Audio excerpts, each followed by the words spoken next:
आज हम आपके सामने लाने जा रहे हैं 14 अप्रैल की रात की वह सांच जिसे हर भारतीय जानना चाहता है।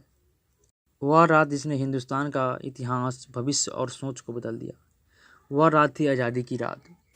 दिल्ली में 14 अगस्त की शाम से ही जोर जोर से बारिश हो रही थी। रात 9 बजते बजते राय सेना हिल्स पर 5 लाख लोगों की हुजूम जमा हुआ था।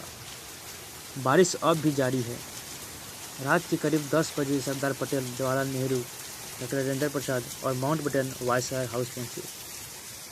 14 अगस्त 1947 की रात 12 बजने में कुछ ही मिनटों बाकी थे। तब पंडित जवाहरलाल नेहरू ने 2 लाइनें कहकर अपना प्रवचन शुरू किया।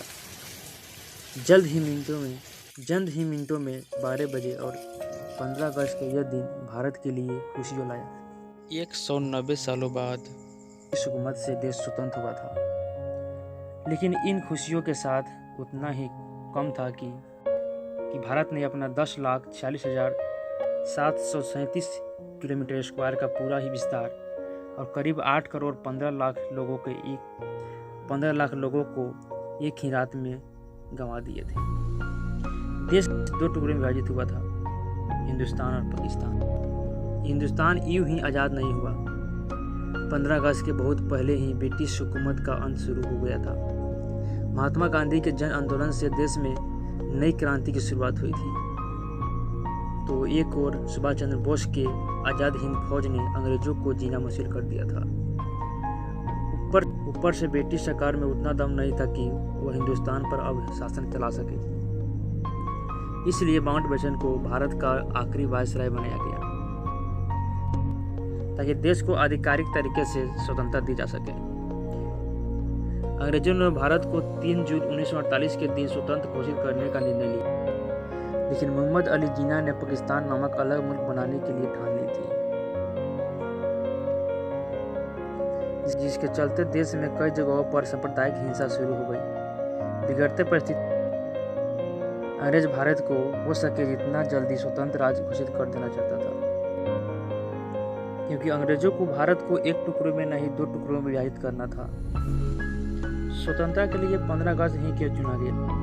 तो इसमें यह है कि इसमें सिर्फ भारतीय ही शुभ और अशुभ को नहीं मानते थे, बल्कि अंग्रेज भी उतना ही मानता था। माउंटबेटन मानता था कि 15 अगस्त का दिन शुभ है। 15 अगस्त 1945 के दिन ही जापान ने अब आत्मसमर्पण किया था और इसकी ऑफिशियल साइन 2 सितंबर को हुआ था। इसलिए ब्रिटेन के अनुसार 15 अगस्त का दिन मित्र राष्ट्रों के लिए शुभ है। तो फिर 12 रात को ही क्यों तय किया गया था? तो इसके लिए भारतीय ज्योतिषों का मानना था कि यह वक्त देश की स्वतंत्रता के लिए शुभ है।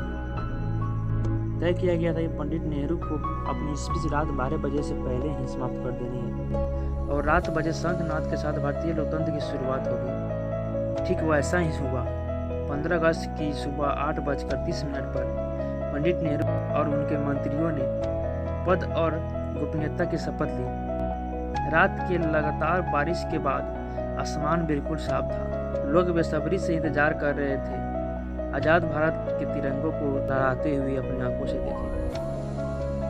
तिरंगों को सबसे पहले नेहरू जी ने रात को 12 बजे पार्लियामेंट में लहराया था और दूसरी बार 8:30 पर भव्य राष्ट्र ध्वज को जनता ब्रिटिश राज ध्वज को उतार कर लहराया था। देशवासियों की आंखों में खुशी के आंसू थे।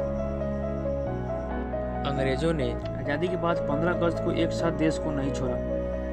आज़ाद भारत के कुछ अफसर भी कुछ समय तक अंग्रेज ही रहे। 1500 ब्रिटिश सैनिकों की पहली टीम 17 अगस्त 1947 के दिन अपने देश के लिए रवाना हुई, तो आखिरी टीम 27 अगस्त 1948 के दिन निकली। दोस्तों, आज के लिए इतना ही और देश की इस स्वतंत्रता की कहानी को ज़्यादा से ज़्यादा शेयर करें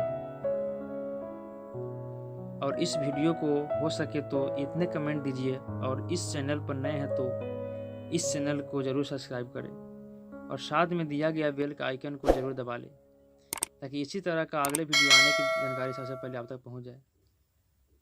चलिए मिलते हैं अगले वीडियो में, जब तक के लिए जय हिंद।